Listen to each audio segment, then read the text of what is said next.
سبحان اللہ و بحمدہ عدد خلقہ و رضا نفسہ و زنۃ عرشہ و مداد کلماتہ.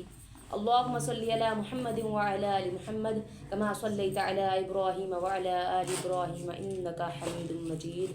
اللهم بارك على محمد وعلى آل محمد كما باركت على إبراهيم وعلى آل إبراهيم إنك حميد مجيد. رب اشرح لي صدري ويسر لي أمري واحلل عقدة من لساني يفقهوا قولي. رب زدني علما. آمین.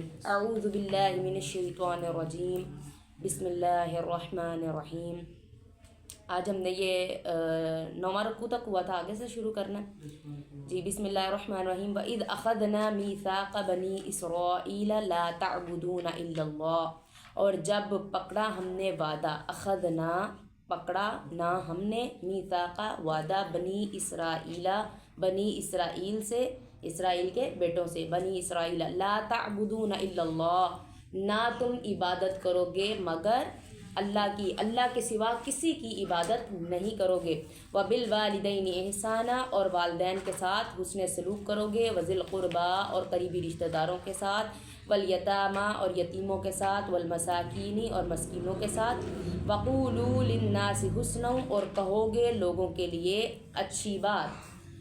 وَأَقِيمُوا الصَّلَاةَ، اور قائم کرو گے نماز کو. وَآتُوا الزَّكَاةَ، اور دو گے زکوٰۃ کو. ثُمَّ تَوَلَّيْتُمْ، پھر گئے تم سب. إِلَّا قَلِيلًا، مگر تھوڑے. مِنْكُمْ، تم میں سے. وَأَنْتُمْ مُعْرِضُونَ، اور تم منہ پھیرنے والے ہو. اب یہاں پہ کیا کہہ رہے ہیں اللہ تعالیٰ کہ ہمیں کتنی چیزیں، یہ 4-5 چیزیں بتائی ہیں کہ آپ نے جو ہے اللہ تعالیٰ کے سوا کسی کی عبادت نہیں کرنی. پھر والدین کے ساتھ احسان کرنا ہے. پھر رشتہ داروں کے ساتھ، قریبی جو رشتہ دار ہیں ان کے ساتھ، اور یتیموں اور مسکینوں کے ساتھ، اور لوگوں کے ساتھ اچھی بات کہنی ہے، اور قائم کرنا ہے نماز کو، اور زکوٰۃ دینی ہے. پھر انہوں نے بنی اسرائیلیوں سے یہ وعدہ لیا گیا تھا، اور ان سے کہا گیا تھا کہ جب انہوں نے وعدہ کر لیا تو سارے پھر گئے سوائے تھوڑوں کے.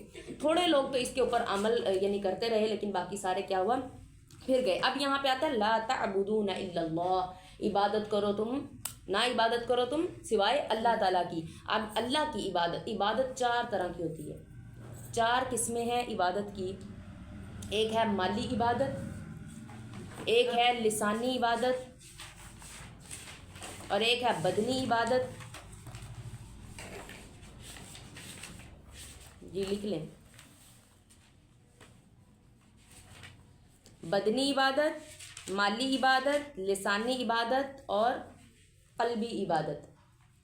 بدنی عبادت وہ ہوتی ہے جو انسان اپنے جسم سے کرتا ہے. کوئی جس طرح ہم نماز پڑھیں گے تو اٹھ کے جا کے ہم نے اپنے آپ کو یعنی مشقت میں ڈالا، ٹھیک ہے. اب ہم نے اگر پڑھی ہے، اگر ہم نے روزہ رکھنا ہے تو ہم نے کیا کرنا ہے، اپنے جسم کے اوپر مشقت کرنی ہے.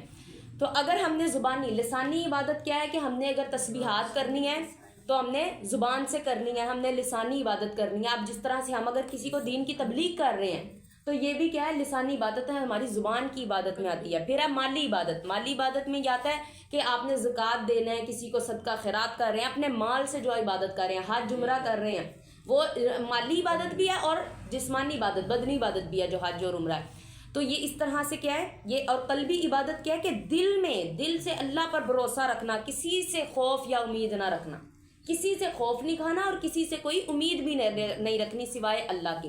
یہ چاروں جب پوری ہوں گی، چاروں عبادات جب اللہ کے ساتھ منسلک ہوں گی تو تب ہم کہیں گے جی ہم اللہ کی ہی عبادت کرتے ہیں. اس کے اندر کوئی ایک کے اندر بھی کسی اور کا آ گیا نا عنصر تو وہ اللہ کی عبادت نہیں ہوگی، وہ شرک کی طرف ہوگا. جس طرح اگر دل میں کسی کے لیے محبت ہوتی ہے اللہ سے بڑھ کر تو کیا ہوگا، وہ ہماری قلبی عبادت نہیں ہوگی، وہ ہم اللہ تعالیٰ کے ساتھ یعنی کہ جو اللہ سے چاہیے تھا، یا کسی سے ہم خوف کھاتے ہیں، ہمارے دل میں کسی کے بارے میں خوف ہے دل کے اندر، تو اللہ کو چھوڑ کے اللہ سے بڑھ کے کسی کا خوف ہو گیا تو وہ بھی شرک کے زمرے میں آتا ہے. ہمیں اللہ تعالیٰ سے کرنی ہے. یہ ساری عبادات جب پوری ہوں گی، 4 کی 4 قسمیں پوری ہوں گی تو پھر کیا ہوگا، ہم اللہ تعالیٰ کی صحیح عبادت کر رہے ہوں گے. جی آگے آتا ہے وبالوالدین احسانا، اور والدین کے ساتھ اچھا سلوک کرنا. اب یہ بنی اسرائیلیوں کو تو کہا تھا، یہ آج ہمارے لیے بھی یہ ساری جو ہے نصیحتیں ہیں کہ ہم نے بھی اسی طرح ان کے اوپر عمل کرنا. اب دیکھیں جہاں پہ بھی اللہ تعالیٰ کی بات ہے اس کے بعد یعنی کہ کیا ہے، والدین کیا ہے کہ اللہ تعالیٰ کی عبادت کے بعد والدین کی اطاعت ہے، والدین کی کیا فرما برداری ہے، ان کا حقوق ہے والدین کے. وبالوالدین احسانا، والدین کے ساتھ اچھا سلوک کرو. اور جو ہے نا آپ صلی اللہ علیہ وسلم سے کسی نے پوچھا کہ صحابی نے کہ جو ہے نا سب سے افضل عمل کیا ہے؟ آپ صلی اللہ علیہ وسلم نے فرمایا کہ اپنے وقت پر جو ہے نماز کو پڑھنا سب سے افضل عمل ہے. انہوں نے کہا اس کے بعد کون سا ہے؟ آپ صلی اللہ علیہ وسلم نے فرمایا کہ اپنے والدین کے ساتھ حسن سلوک کرنا جو ہے دوسرے نمبر پر سب سے افضل عمل ہے. تو اس لیے ہمیں کیا کرنا ہے؟ اپنے والدین کے ساتھ حسن سلوک کرنا ہے ان کے ساتھ. لیکن وہ بھی اگر کسی بات پہ اللہ تعالیٰ سے اور نبی کی حد ہٹ کے کوئی بات کرنے کو کہتے ہیں تو وہاں پہ آپ نے احسن طریقے کے ساتھ ان کی بات کو ڈینائی کرنا ہے، لیکن آپ نے لڑائی جھگڑا نہیں کرنا. جس طرح سے حضرت ابراہیم علیہ السلام نے اپنے والد کے ساتھ کیا تھا. انہوں نے کہا تھا کہ میرے گھر سے نکل جاؤ، اگر تم نے یہ اللہ کا نام لینا تو میرے گھر سے نکل جاؤ. تو وہ بڑے احسن طریقے سے، اور کہا تھا کہ میں آپ کے لیے دعا کرتا رہوں گا، دعائے مغفرت کرتا رہوں گا اور دعا مانگتا رہوں گا کہ آپ ٹھیک راستے پر آ جائیں. تو وہ اپنے ان کے لیے دعا کرتے رہے تھے حضرت ابراہیم علیہ السلام اپنے والد کے لیے. جی پھر وذل قربا، اور قریبی رشتہ داروں کے لیے، قریبی رشتہ داروں کے ساتھ کیا کرنا ہے؟ حسن سلوک کرنا ہے. تو قریبی رشتہ دار کون سے ہیں؟ سب سے پہلے تو ہمارے ماں باپ اور بہن بھائی ہیں. اس کے بعد ان کی اولاد ہے، اور یا ہماری خالہ ماموں، وہ سارے ہمارے قریبی رشتہ دار میں آتے ہیں. جی والیتامہ والمساکین، اور مسکینوں کے ساتھ اور یتیموں کے ساتھ. اب یہ دیکھیں اللہ ہوتا ہے مسکین، یہ جو ہے فقیر اور مسکین. اب یہ وہ ہوتا ہے کہ جو جس کے پاس بالکل بھی یعنی کہ پیسہ نہیں ہے، فقیر اور مسکین. اب یہ حالانکہ یہاں پہ مسکین اکیلا آیا ہے. یتیم ہوتا ہے نا وہ جو جس کے ماں باپ نہیں ہیں. اب آپ صلی اللہ علیہ وسلم نے فرمایا، آپ صلی اللہ علیہ وسلم کی حدیث ہے کہ جو شخص بالغ ہو گیا، بالغ ہونے کے بعد اس کے والدین فوت ہوئے تو وہ یتیم نہیں. صرف نابالغ بچے کے ماں باپ جب فوت ہو جائیں تو وہ یتیم ہوتا ہے. اور یہاں پہ 20 25 40 سال کے بھی ہو جائیں تو وہاں پہ ہمارا تو کہتے ہیں یتیم ہو گئے. تو اس لیے یہ جو ہے یتیم صرف نابالغ بچہ، کیونکہ ایک بالغ بچہ اپنے لیے سٹینڈ لے سکتا ہے، وہ یتیم نہیں. یتیم وہ ہوتا ہے جو نابالغ ہے. جی آگے مسکین اور فقیر کی ہم بات کر رہے تھے. فقیر وہ ہوتا ہے کہ جس کے پاس یعنی کہ بالکل کوئی پیسہ نہیں، کوئی چیز نہیں، یعنی کہ بالکل خالی ہے. اور مسکین وہ ہوتا ہے جس کے پاس یعنی کہ آمدن تو آتی ہے لیکن ضروریات زیادہ ہیں. ایک فقیر تو ہے بالکل خالی ہے، اس کو کوئی آمدن نہیں، اس کی کوئی ذریعہ نہیں، اس سے کبھی مل گیا تو کبھی نہ ملا، وہ ہوتا ہے. لیکن مسکین وہ ہوتا ہے کہ جس کے پاس آمدن تو آتی ہے لیکن اتنی کم ہوتی ہے کہ اس کی ضروریات پوری نہیں ہو پاتی، اس کی ضروریات سے کافی کم ہوتی ہے اس کی آمدن، اس کو مسکین کہتے ہیں. یہ تب ڈفرینس ہم کریں گے جب فقیر، کیونکہ قرآن پاک میں آگے سورۃ توبہ میں غالباً جو ہے یہ اکٹھا آتا ہے، فقیر اور مسکین کا لفظ اکٹھا آتا ہے. تو جب اکٹھا آئے گا تب ہم نے اس کے درمیان ڈفرینس کرنا ہے، نہیں تو مسکین کو ہم فقیر مسکین اکٹھا بھی کہہ سکتے ہیں، اس کا ایک مطلب بھی لے سکتے ہیں. وَقُولُوا لِلنَّاسِ حُسْنًا، اور کہو لوگوں کے لیے اچھی بات. اخلاق کی یہاں پہ بات آ گئی کہ ہم نے کس طرح سے اچھے اخلاق کے ساتھ لوگوں کے ساتھ ملنا ہے. وہی نا کہ سب سے بھاری ہمارا جو ہے اس کا اس میں وزن اخلاق کا ہونا ہے. اور کئی نے اخلاق کی وجہ سے ہی پار لگ جانا ہے. تو کئیوں نے اپنے اتنے اعمال ڈھیروں لگے ہوئے پہاڑوں کے جتنے اعمال جو ہیں ضائع کروا دینے ہیں صرف بد اخلاقی کی وجہ سے. تو ہمارے اندر آج کل وہی ہم نے پہلے بھی ڈسکس کر چکے ہیں کہ یہ چیز کی بہت کمی ہے. ہم لوگوں کو تو معاف کرنا نہیں چاہتے لیکن خود اللہ سے ایسی معافی چاہتے ہیں کہ اس کے بعد یعنی کہ کوئی وہ نہ ہو کہ اللہ تعالیٰ ہم سے وہ پوچھے نہ لفظ جو ہم نے غلطی کر لی، معافی مانگ لی اور توبہ. اس طرح نہیں، ہم لوگوں کے ساتھ بہت برے اخلاق سے بولتے ہیں اور اللہ سے معافی طلب کرتے ہیں. ایسے ہی لوگوں کو معاف کریں جس طرح سے اللہ سے آپ معافی طلب کرتے ہیں. کیونکہ جب آپ صلی اللہ علیہ وسلم نے آخری عشرے میں حضرت عائشہ رضی اللہ تعالیٰ عنہ نے پوچھا نا کہ کون سی یعنی کہ ان دنوں میں ہم 10 آخری جو عشرہ تھے اس کے اندر کون سی دعا پڑھیں، تو آپ صلی اللہ علیہ وسلم نے کہا یہ والی دعا پڑھو، اللہم انک عفو تحب العفو فاعف عنی، کہ اے اللہ تو معافی کو پسند کرتا ہے ہمیں بھی معاف کر دے. کہ تو معافی کو، اتنی خوبصورت دعا ہے کہ اللہ تو معافی کو خود جس طرح پسند کرتا ہے نا کہ لوگوں کو ہم معاف کر دیں اس طرح سے، تو ہمیں اسی طرح تو معاف کر دے. جی آگے کیا ہے؟ اقیم الصلاۃ، اور قائم کریں نماز. جب بھی نماز کا آیا، کبھی بھی یہ نہیں آیا پڑھو نماز، آیا قائم کرو نماز. ہم اس بات کو بھی پہلے بھی ڈسکس کر چکے ہیں کہ یہ ارکان ہیں اسلام کے بیسک، بیس جس کے اوپر کھڑی ہوتی ہے. اب جس طرح سے اگر ہم نیچے سے گرا دیں بیس جس پہ ہم نے پوری بلڈنگ کھڑی کی ہے، یہ جو پلر ہوتے ہیں نا، پلر اکثر ابھی میں نے یہ پہلے بھی بتایا تھا کہ یہ ہم نے کھولنے لگے نا تو یہاں سے ہم نے کہا کہ یہ اتار دیں. ہم نے مزدور کو کہا کہ یہ بھی کھلا کر کے پورا ہال بنا دیں. تو کہتا ہے کہ یہ نہیں اترے گا، اگر یہ اتار دیا گیا نا تو یہ آپ کی پوری بلڈنگ نیچے آ جائے گی، کیونکہ یہ پلر اس کے اوپر کھڑا ہوا ہے، اس کے اوپر لینٹر کھڑا ہوا ہے. تو یہ چیز ہوتا ہے قائم ہوا ہوا. یہ اس لیے آتا ہے اقیم الصلاۃ، نماز کو قائم کریں. نماز کو قائم کس طرح کرنا ہے؟ ہم نے پوری 5 پڑھنی، یہ نہیں کہ 1 پڑھ لی 2 چھوڑ دی. ٹھیک ہے، آپ 5 پوری پڑھ لی، ابھی بھی اس کی قائم کرنی ہے، اس کی حفاظت کرنی ہے کہ کس طرح سے اب اس کے بد اخلاقیاں کر کے چغلیاں کر کے اس کو ضائع نہیں کرنا. وہ نماز پڑھ لی، اس کی حفاظت کرنی ہے، پھر وہ قائم ہوگی. وآتوا الزکاۃ، اور دیں زکوٰۃ. اب یہاں پہ ہم پہلے بھی ڈسکس کر چکے ہیں میرے خیال سے کہ زکوٰۃ کیا صرف امیروں پر واجب ہوتی ہے؟ نہیں، غریبوں کی کیا زکوٰۃ ہے؟ ایگزیکٹلی تزکیہ نفس جو ہے زکوٰۃ، غریبوں کی زکوٰۃ جو ہے تزکیہ نفس ہے. اب جس کے پاس زکوٰۃ کا مطلب ہوتا ہے پاک کرنا. اب ضروری تو یہاں پہ تو نہیں آیا زکوٰۃ مال کی دو، اگر تو الگ سے آیا ہوتا زکوٰۃ دو مال کی تو پھر ہوتا کہ ہاں بھائی صرف امیروں کی بات ہو رہی ہے جن کے پاس یعنی کہ صاحب حیثیت. ہم اس یہاں پہ یہ کیا وہ یوز کریں کہ صاحب حیثیت کے لیے جو یوز ہو رہی ہے، لیکن یہاں پہ صرف کہا گیا زکوٰۃ دو، تو بات تو سب سے ہو رہی ہے، امیر غریب سب سے ہو رہی ہے. تو زکوٰۃ کا مطلب ہوتا ہے پاک کرنا، اپنے آپ کو پاک کریں. جس کے پاس مال و دولت نہیں وہ اپنے آپ کو پاک کرے برے اعمال سے.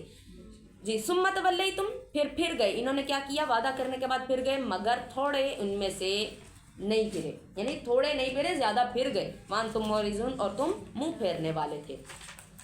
جی آگے ہے وَإِذْ أَخَذْنَا مِيثَاقَكُمْ لَا تَسْفِكُونَ دِمَاءَكُمْ. اب یہ سارے وعدوں کی بات ہو رہی. پہلے اللہ تعالیٰ نے پورے پچھلے رکوع میں 2 رکوعوں میں انعامات کی بات کی تھی نا، انعام کے کیا کیا ہم نے انعامات کیے ہیں آپ کے اوپر، وہ ساری بات کی تھی. اور اب اگلے رکوع میں اللہ ان سے سارے وعدے ان کو یاد کروا رہے ہیں کہ تم نے تو کیا کیا وعدے کیے تھے، تو تم کہاں کو پھرے جا رہے ہو. وَإِذْ أَخَذْنَا مِيثَاقَكُمْ، اور جب پکڑا ہم نے وعدہ تم سے، لَا تَسْفِكُونَ دِمَاءَكُمْ، کہ نہ تم بہانا خون، وَلَا تُخْرِجُونَ أَنفُسَكُمْ، اور نہ تم نکالنا اپنوں کو گھروں سے، من دیارکم، ان کے گھروں سے، اپنے جانوں کو ان کے گھروں سے. اقررتم وانتم ثم اقررتم، پھر تم نے کیا کیا؟ وعدہ کر لیا، اقرار کیا اس بات کا. وانتم تشہدون، اور تم گواہ تھے، گواہی دیتے تھے اس پر. اب یہاں پہ دیکھیں اللہ تعالیٰ نے ہر جگہ پہ، یہاں پہ پیچھے بھی آیا تھا نا بنی اسرائیلیوں کو کہ جب قتل کرو اپنی جانوں کو، حالانکہ اپنے آپ کو نہیں مارنا تھا، خودکشی کا حکم نہیں تھا، اپنی جانوں کو حکم کہا تھا کہ اپنے جو ہے نا ساتھیوں کو مارو، اپنے جو جنہوں نے کیا ہے، جنہوں نے اس طرح بچڑے کی پوجا کیا ان کو مارو. انفسکم لفظ یوز کیا تھا. اب یہاں پہ بھی دیکھیں، یہاں پہ اللہ کہہ رہے ہیں نہ نکالنا تم اپنی جانوں کو اپنے گھروں، ان کے گھروں سے، اپنے گھروں سے. اب یہاں پہ اللہ تعالیٰ انفسکم یوز کر کے لفظ ظاہر کروا رہے ہیں کہ جب ایک مومن کبھی بھی میں نہیں ہوتا، وہی ہماری بات، مومن ہم ہوتا ہے، معاشرہ ہوتا ہے. وہ کبھی آپ صلی اللہ علیہ وسلم فرماتے ہیں نا کہ مومن اس طرح سے ایک جسم کی مانند ہے. جب ایک جسم کا حصہ جو ہے تکلیف میں ہوتا ہے تو دوسرا بھی تکلیف میں ہوتا ہے، ایک بیمار ہوتا ہے تو دوسرا بھی بیمار ہو جاتا ہے. اس طرح سے آپ صلی اللہ علیہ وسلم نے فرمایا ہے کہ ایک یعنی کہ جس طرح سے مسلمان ہم ہے نا پورا جسم کی طرح، اسی طرح اللہ نے اسی لیے یوز کیا کہ جب بھی کوئی مومن قوم ہوتی ہے، ایک قوم ہوتی ہے اسلام پہ، تو وہ کیا ہوتی ہے؟ ایک ہی جیسی ہوتی ہے، اس کو الگ نہیں ہم قرار دے سکتے. تو اس لیے اگر تم نے یعنی کہ ان کو نکالا گھر سے، تو چونکہ تم لوگوں نے اپنے آپ کو نکالا. اور یہ کیا ہے کہ پھر نکالتے تھے تم ان کو گھروں سے، پھر تم نے اقرار کیا اور تم گواتے. ثم انتم ہؤلاء، پھر تم وہی سب ہو، تقتلون، تم قتل کرتے تھے، انفسکم، اپنے ہی جانوں کو، یعنی کہ اپنے لوگوں کو، وتخرجون فریقا، اور تم نکالتے تھے ایک فریق کو، منکم، ان کے، من دیارہم، ان کے گھروں سے، اور تم ایک فریق کو ان کے گھروں سے نکالتے تھے، گروہ کو ان کے گھروں سے نکالتے تھے. تظاہرون علیہم بالاسم والعدوان، تم مدد کرتے تھے ان کی گناہ اور زیادتی کے ساتھ، یعنی کہ ان کی مدد بھی کرتے تھے تو گناہ کے ساتھ کرتے تھے اور زیادتی کے ساتھ کرتے تھے. وَإِن يَأْتُوكُمْ أُسَارَىٰ، اور جب وہ آتے تمہارے پاس قیدی بن کر، اسارا قیدی بن کر، تو فادوہم، تو تم فدیہ لیتے ان سے، وَهُوَ مُحَرَّمٌ، اور وہ حرام کیا گیا تھا، علیکم، تم پر، اخراجہم، ان کا نکالنا. افتؤمنون ببعض الکتاب، کیا تم بعض کتاب پر ایمان لاتے ہو، وتکفرون ببعض، اور تم انکار کرتے ہو بعض کتاب کا، یعنی کچھ حصے پر ایمان لاتے ہو اور کچھ کا انکار کرتے ہو.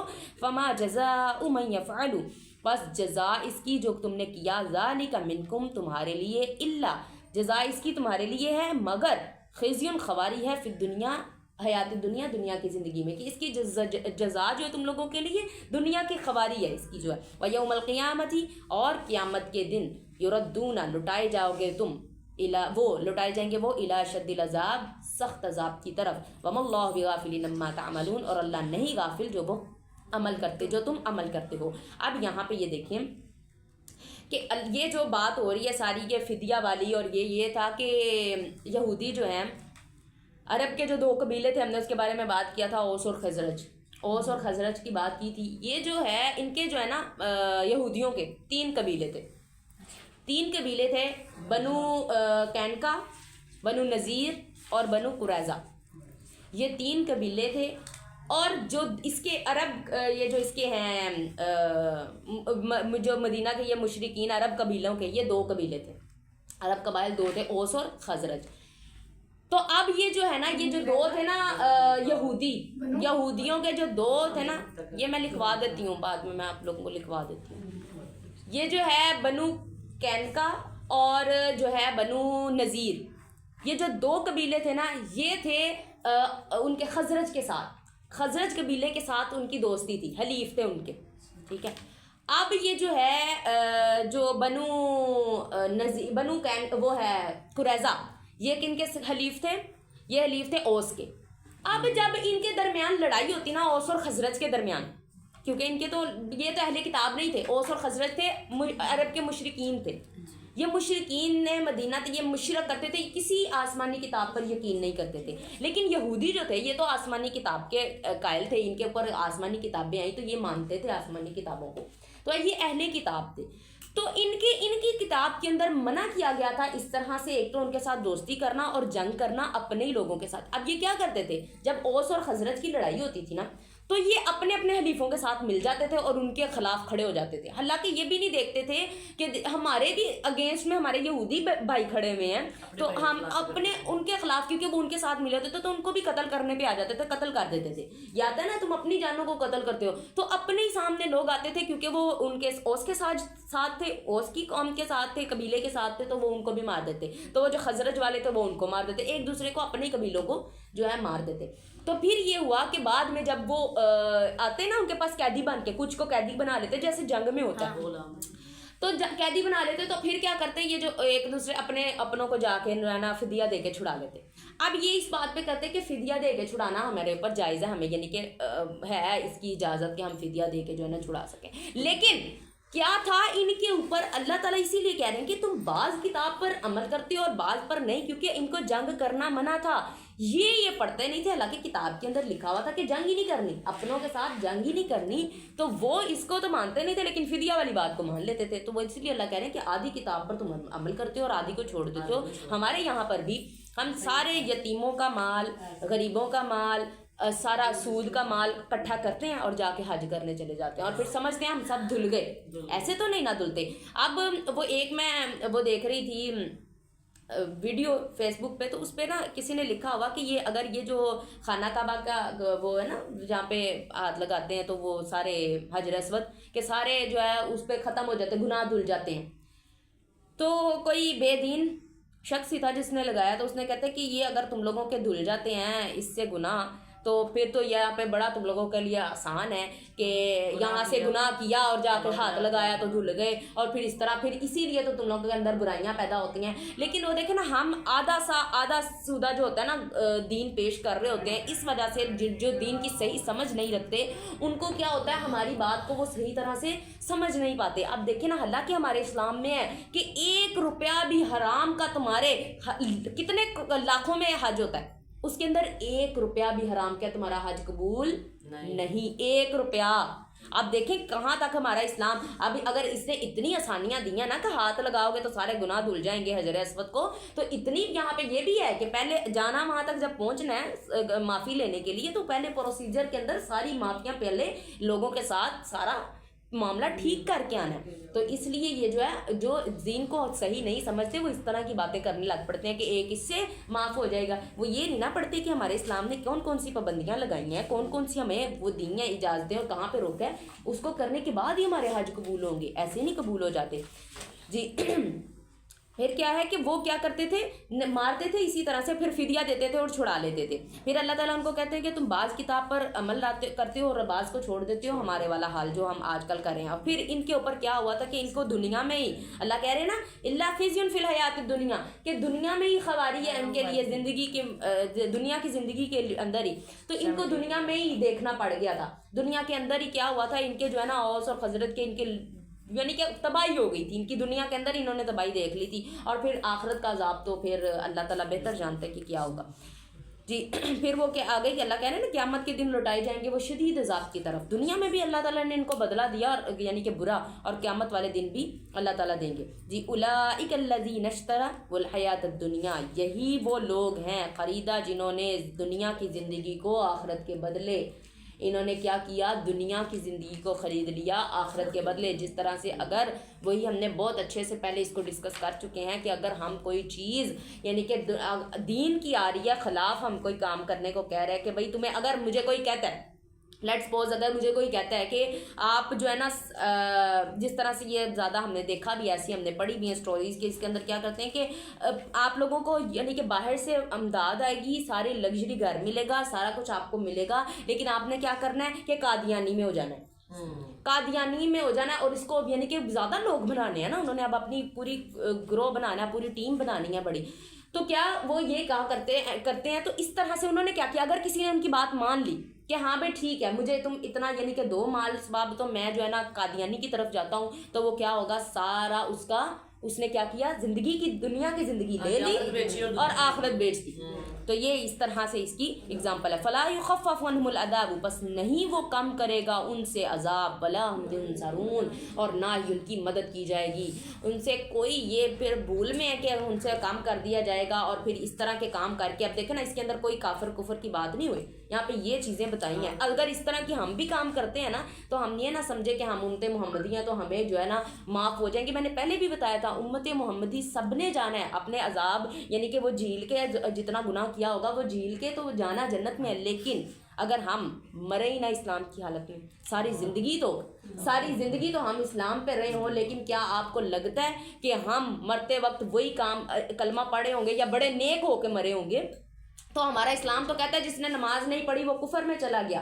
تو پھر ہم کہاں کے مسلمان رہ گئے, بس نامی کلامی مسلمان. اس طرح سے ہم نے وہاں پہ نہیں, آپ صلی اللہ علیہ وسلم کے پاس کوئی منافقین نے بھی اس طرح سے آنا نا, یہ ہوگا کہ وہ ان کے چہرے روشن ہوں گے اور وہ آئیں گے آپ صلی اللہ علیہ وسلم کے قریب آئیں گے تو ان سے دور کر دیا جائے گا, درمیان میں حائل کر دیا جائے گا, اور ان کو پیچھے آپ صلی اللہ علیہ وسلم کہیں گے یہ تو میرے امتی ہیں, آپ صلی اللہ علیہ وسلم کہیں گے, پھر فرشتے کہیں گے کہ یہ بدعتی ہیں, انہوں نے بدعت اندر داخل کر لی. کہ میں مکمل, آپ صلی اللہ علیہ وسلم نے کہا ٹھیک ہے میرا ان سے کوئی رابطہ نہیں, ان کا میرے سے نہیں, کیونکہ نمازیں تو پڑھتے تھے, اسلام بھی بولتے تھے, السلام علیکم بھی یعنی کہ سوری لا الہ الا اللہ کا کلمہ بھی پڑھتے تھے. لیکن کیا ہوا کہ ان کے اوپر یہ انہوں نے بدعت, آپ صلی اللہ علیہ وسلم نے فرمایا جب میں نے یعنی کہ پورا قرآن مکمل کر دیا, میں نے کہہ دیا کوئی چیز نہیں جو میں نے بیان نہیں کی, کوئی چیز نہیں رہ گئی جو اس کے اندر رہتی ہو اور بیان میں نے نہ کی ہو, سب کچھ. آخری خطبہ حجت الوداع میں کہا تھا نا کہ گواہ رہنا لوگوں, میں نے سب کچھ بیان کر دیا, ایسا کوئی بات نہیں, ایسا کوئی پیغام نہیں جو میں نے تم لوگ تک پہنچا نہ دیا ہو, اس بات کو آگے بھی پہنچاؤ. یہ حدیث کی طرف تبلیغ تھی کہ آگے بھی پہنچاؤ. جب آپ صلی اللہ علیہ وسلم نے کہا نا جو باتیں تم لوگوں کو ایک بھی حدیث پتہ چل گئی اس کو آگے پھیلاؤ اور اس کو آگے کرو, تو مطلب یہ تھا کہ اس کو حدیث کو ہم تک پہنچانا تھا, ہم تک یہ لے کے آنا تھا. تو پھر جب کہا کہ سنت اور قرآن کی میں نے یعنی کہ قرآن اور میں سنت چھوڑے جا رہا ہوں دو چیزیں, تو پھر یقین کریں کہ اللہ نے ہماری سنتوں کی بھی حفاظت کی ہوئی ہے تو ہم تک صحیح پہنچ رہی ہیں. اگر قرآن کی ایک جگہ پہ حفاظت کی ہے نا تو ہماری احادیث, صحیح احادیث کی بھی اللہ نے حفاظت لی ہوئی ہے, تو تبھی ہم تک پہنچ رہی ہیں. اور کتنی ایسے ہی تو نہیں صحیح ہوتی جا رہی, ابھی تک سائنس اس کو پروو کر رہی ہے, احادیث کو, قرآن پاک کو صرف نہیں احادیث کو پروو کر رہی ہے. تو یہ چیز کہ ہمارے جو بدعتیوں کو بھی اللہ تعالیٰ نے کہنا ہے, آپ صلی اللہ علیہ وسلم نے کہنا ہاں نہ میں ان کو جانتا ہوں نہ وہ مجھے جانتی ہیں, ان کا کوئی میرے ساتھ رابطہ نہیں. ہاں جی جی آگے کیا ہے جی وَلَقَدْ آتَيْنَا, اور جب دی ہم نے موسیٰ الکتابہ, موسیٰ علیہ السلام کو کتاب, وَقَفَّيْنَا مِن بَعْدِهِ بِرُسُلٍ, اور پے در پے بھیجے، یعنی کہ اس کے بعد بھیجتے گئے، من بعد بعد اس کے برسول رسول، اور کیا ہم نے موسیٰ علیہ السلام کو کیا دی؟ کتاب دی، اور پے در پے بھیجے اس کے بعد رسول، وآتینا اور دی ہم نے عیسیٰ ابن مریم البینات، عیسیٰ ابن مریم کو روشن دلیلیں، وأیدناہ اور مدد کی ہم نے اس کی بروح القدس، پاک روح کے ساتھ۔ اب پاک روح اکثر کہا جاتا ہے کہ یہ جو ہے حضرت جبرائیل علیہ السلام کو بھی کہا جاتا ہے، پاک روح جو ہے حضرت جبرائیل علیہ السلام کو بھی کہا جاتا ہے، کیونکہ کئی جگہ پہ آیا ہے اس کے لیے جو ہے نا روح القدس جو ہے نا ان کے لیے یوز کیا گیا جبرائیل علیہ السلام کے لیے۔ جی تو آگے یہ جو ہے یہ کیا کیا، اللہ تعالیٰ نے موسیٰ علیہ السلام کو کتاب دی، اور اس کے بعد پے در پے پھر رسول بھیجے، ان کے بعد کئی آتے ہیں جو قرآن پاک میں ہمیں جو ملتے ہیں نام انبیاء کے جو حضرت موسیٰ علیہ السلام کے بعد آئے، وہ ہارون، ذوالکفل، الیاس، داؤد علیہ السلام، سلیمان علیہ السلام، عزیر علیہ السلام، یونس، زکریا، یحییٰ اور عیسیٰ علیہم السلام۔ جی یہ ہمیں ان کے نام ملتے ہیں جو حضرت موسیٰ علیہ السلام کے بعد آئے۔ پھر عیسیٰ علیہ السلام کی الگ سے بات کی کہ ان کی اللہ تعالیٰ نے کیا کی، روح القدس کے ساتھ مدد کی، اور حضرت عیسیٰ علیہ السلام کا تو آپ کو سب کو واقعہ معلوم ہے کہ کس طرح سے وہ بن باپ کے اللہ تعالیٰ نے ان کو پیدا کیا، اس لیے عیسیٰ علیہ السلام کا نام یوز ہوا ہے، تو آگے ابن مریم لگا ہے کیونکہ صرف ان کی والدہ ہی تھی، ان کے باپ نہیں تھے۔ افکلما جاءکم رسول بما لا تہوی، کیا پس جب آتے ہیں رسول، آئے رسول تمہارے پاس، بما لا تہوی انفسکم، پس نہ پسند کیا تمہاری جانوں نے، یعنی کہ تمہاری جان کے کہ تمہارے نفس کے مطابق، خواہش نفس کے اگینسٹ آئی جو بات، استکبرتم تم نے تکبر کیا، ففریقاً کذبتم اور پس ایک فریق تم میں سے کیا جھٹلاتا تھا، وفریقاً تقتلون اور ایک فریق قتل کرتا تھا۔ انہوں نے یہ انبیاء کرام کو قتل کیا کرتے تھے، انہوں نے حضرت عیسیٰ علیہ السلام کو بھی اپنی طرف سے قتل کر دیا تھا، انہوں نے سولی پر چڑھا دیا تھا۔ ابھی بھی عیسائیوں کو یہی ہوتا ہے، اس لیے وہ صلیب کا نشان پہنتے ہیں، تو وہ انہوں نے حضرت عیسیٰ علیہ السلام کو چڑھا دیا تھا، لیکن قرآن ہمارا کہتا ہے، ہمارا اس پر یقین ہے کہ اللہ تعالیٰ فرماتے ہیں کہ نہیں، وہ انہوں نے اپنی طرف سے مارا تھا، حالانکہ وہ انہوں نے اس کو نہیں یعنی کہ مارا، اور اللہ نے ان کو نہیں یعنی کہ ان کو کسی نے موت نہیں دی، ان کو موت نہیں آئی، وہ اپنی طرف سے انہوں نے سولی پر چڑھا دیا، حالانکہ اللہ نے ان کو بچا لیا۔ تو کیا وہ سمجھتے ہیں کہ ہم نے ان کو قتل کر دیا، اور بھی بڑے انبیاء کرام کو انہوں نے قتل کیا، انہوں نے بہت انبیاء کرام کے ساتھ جو ہے زیادتی کی۔ جی وقالوا قلوبنا غلف، اور کہتے ہیں وہ کہتے تھے یعنی کہ ماضی کا صیغہ، قلوبنا غلف ہمارے دلوں پر پردہ ہے، غلاف ہے، ہمارے دلوں کے اوپر غلاف ہے، بل لعنہم اللہ بلکہ لعنت ہے اللہ تعالیٰ کی، بکفرہم ایسے کافروں پر، فقلیلا ما یؤمنون پس تھوڑے ہیں جو ایمان لاتے ہیں۔ اب یہ دیکھیں یہاں پہ یہ کہتے ہوتے تھے قلوبنا غلف ہمارے دلوں کے اوپر غلاف ہے، کہتے اب جو بھی تم بات کہو گے ہم اس کو نہیں مانیں گے، کیونکہ ہمارے دل کے اوپر اللہ نے غلاف میں بند کر دیا ہے کہ اب جو باتیں ہمارے دل کے اندر ہماری کتابوں میں آ گئی ہیں بس ہم نے وہی ماننی ہے، اب اس کے اوپر تم چاہے مجھے ہزاروں دلیلیں دے دو میں نہیں مانوں گا۔ یہ انہوں نے اس طرح کیا تھا کہ دماغ بند کر لیے کہ اب نہیں جو بھی بات آئے گی، نہیں جو ہم نے پڑھ لی سیکھ لی، اب بھی ہم حالانکہ قرآن پاک پڑھتے ہیں ہمیں پتہ چلتا ہے کہ ہم نے ایک چیز سمجھ لیا، حالانکہ قرآن کی بات جھوٹی نہیں ہو سکتی، لیکن ہم اکثر بعد میں اپنی بات کو چینج کر رہے ہوتے ہیں اس وجہ سے کہ ہمیں پتہ چلتا ہے ہاں اس کی دلیلیں تو کچھ اور طرح سے ہیں، ہم تو کسی اور کنسیپٹ سے لے رہے تھے قرآن پاک کو، حالانکہ اس کا اصل کنسیپٹ یہ ہے، تو ہم اپنی بات کو چینج کر، حالانکہ قرآن چینج نہیں ہوتا، ہمارا کنسیپٹ چینج ہوتا ہے کیونکہ ہم نے کسی اور مطلب سے قرآن کو اس طرح سے لیا ہوتا ہے، اس آیت کو کسی اور طرح کوٹ کیا ہوتا ہے، تو ہم پھر دیکھتے ہیں کہ ہاں بھائی جب سمجھ آ جائے تو یہ کیا کرتے تھے، کہتے ہیں بس ہمارے غلافوں کے اندر پیک ہو گئے ہیں دل، اب جو بھی بات کرو گے ہم نے نہیں ماننی۔ آگے یہ کیا کہتے ہیں، پھر اللہ تعالیٰ کہتے ہیں کہ بلکہ لعنت ہے ایسے کافروں پر، فقلیلا ما یؤمنون بس تھوڑے ہیں جو بہت کم ایمان لاتے ہیں۔ اب یہ دیکھیں یہ 2 دفعہ بہت کم آیا ہے، فقلیلا ما نے اس کو نا ما یؤمنون نے جو ما ساتھ لگ گیا نا یؤمنون کے ساتھ، اس نے بہت کم کر دیا ہے کہ جو ایمان لاتے ہیں وہ بھی بہت کم تھوڑا سا ایمان لاتے ہیں، جس طرح سے آدھی کتاب پر لائے آدھی پر نہیں، اس طرح سے۔ اب یہ اللہ تعالیٰ نے یہ نہیں کہا کہ وہ تھوڑے ہیں جو وہ پکے ایمان لائے ہوئے ہیں، نہیں وہ تھوڑا بہت کم ہے، ان کا ایمان کا لیول بھی کم ہے۔ ہمارے بھی آپ صلی اللہ علیہ وسلم نے کہا نا کہ ایمان کے 3 درجے ہیں، یعنی کہ اگر آپ کو کوئی برائی ہو رہی ہے تو ہاتھ سے روکتے ہو تو سب سے اعلیٰ درجہ ہے، اور اگر دل میں برا جانتے ہو زبان سے روکتے ہو تو وہ دوسرا درجہ ہے، لیکن جو دل میں برا جانتے ہو تو وہ سب سے کم تر درجہ ہے۔ تو اسی طرح سے یہ کم تر درجے پر تھے، بہت تھوڑے ایمان لائے تھے، اس میں سے بھی وہ جو تھوڑے سے ایمان لائے تھے وہ بھی بہت کم درجے کا ایمان لائے تھے، یعنی کہ ان کا درجہ بھی ایمان بھی بہت ہائی لیول کا نہیں تھا۔ جی ولما جاءکم، ایک آیت پڑھ لیتے ہیں، ولما جاءہم کتاب من عند اللہ، اور جب آئی ان کے پاس کتاب اللہ کی طرف سے، مصدقا لما معہم، تصدیق کرنے والی تھی جو ان کے پاس تھی، مع پاس ساتھ، ان کے ساتھ جو تھی نا، ان کے پاس جو کتابیں تھی اس کی تصدیق کرتی تھی.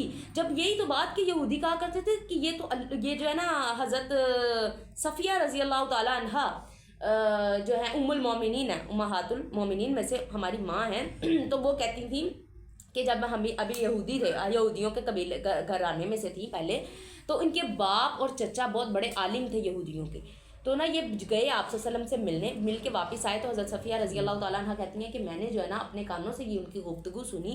وہ کہتے اس کے چچا کہتے کہ جو مل کے آئے ہیں اس کو کیا تمہیں لگتا ہے کہ یہ وہی ناموس ہے جو جس کا ذکر ہوا ہے، یہ آخری نبی ہے؟ کہتا ہے 100%. اس کا باپ کہتا ہے، حضرت صفیہ رضی اللہ تعالیٰ عنہ کے باپ کہتے ہیں کہ ہاں 100% یہ وہی نبی ہیں جس کا ذکر آیا. تو کہتے ہیں ہاں کیا ارادہ ہے اس کے اوپر ایمان لانا؟ کہتے ہیں نہیں، قیامت تک جب تک میری جان میں جان ہے میں اس کے خلاف کھڑا رہوں گا.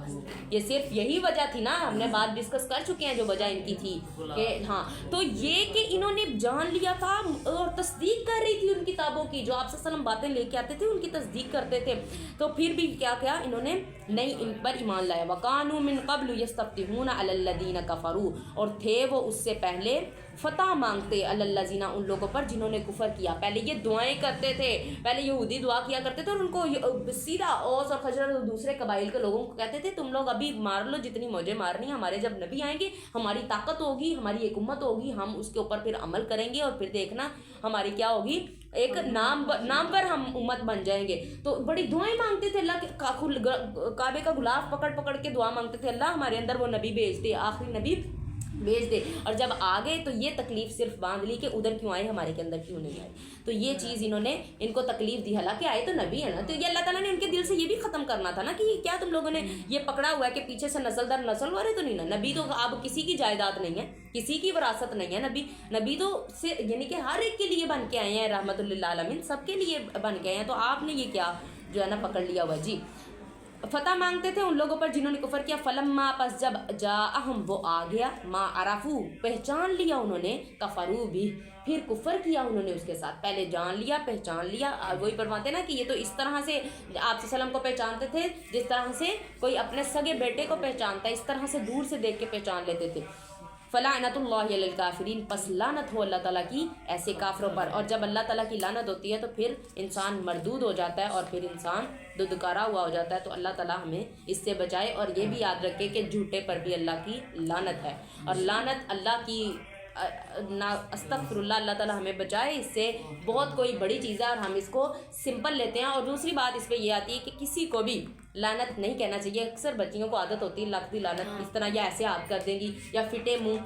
اب یہ لعنت جو ہے ہمارا اسلام کہتا ہے کہ یہ پورے ساری چیزوں دنیا کے پاس جب ہمارے منہ سے نکل جاتی ہے نا، کسی کو ہم نے لعنت بھیجی ہے، وہ سامنے والے کے اگر وہ نہیں نا اس کے اوپر وہ لعنت کا مستحق نہیں ہے تو وہ جائے گی ہر ایک کے پاس، ہر ایک چیز کے پاس جاتی ہے لعنت. کسی کے کوئی بھی مستحق ہو، جب اس کو نہیں ملتا نا مستحق تو وہ اسی کے منہ کے اوپر آ کے لگتی ہے جو اس نے لعنت نکالی ہوتی ہے. تو اس لیے ہمیں یہ لعنت نہیں کہنا چاہیے. ہمارے لیے نارمل ورڈ بن گیا ہوا ہے یہ. جب پہلے میں بھی چھوٹے ہوتا بہت کہتی ہوتی تھی اس طرح لکھ دی، اس طرح کہہ دینا بس. تو یہ جو ہے نا نئے سیکھنے بچیوں سے اسکول میں جا کے چیزیں تو بندہ وہ کر لیتا ہے. تو جب مجھے یہ حدیث پتہ چلی اس کے بعد اللہ تعالیٰ نے توفیق دی تو اس کے بعد میں نے یہ ورڈ نہیں کہا. تو ہمیں کوشش کرنی ہے کہ یہ نہ کہا جائے کیونکہ اس کا بہت جو ہے سخت گناہ ہے اور اپنے اوپر آ کے لگتی ہے. تو ہم بلا وجہ لعنتی بن جاتے ہیں. اللہ نہ کرے، اللہ تعالیٰ معاف فرمائے. سبحانک اللہم و بحمدک، نشہد ان لا الہ الا انت، نستغفرک و نتوب